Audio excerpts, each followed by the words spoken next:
питахте дали ще продаваме медни казани.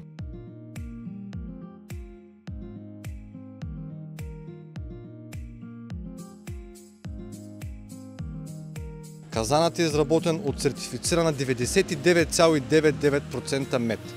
Продуктът пред вас има, разбира се, бъркалка с манивела. По този начин може да се разбърка материалът в нея и тилт механизъм. Термометър, с който може да следите абсолютно с голяма точност всяка една стъпка в дестилацията на алкохол. Това бижу е монтирано, разбира се, върху пещ, която работи както на твърдо гориво, така и на газ. По този начин няма да се притеснявате по какъв метод ще затопляте целият казан. Ако желаете да получите повече информация, може да ни последвате в нашия YouTube канал, в нашия TikTok канал и да следите тенденциите, разбира се, и бъдещата информация за марката DES.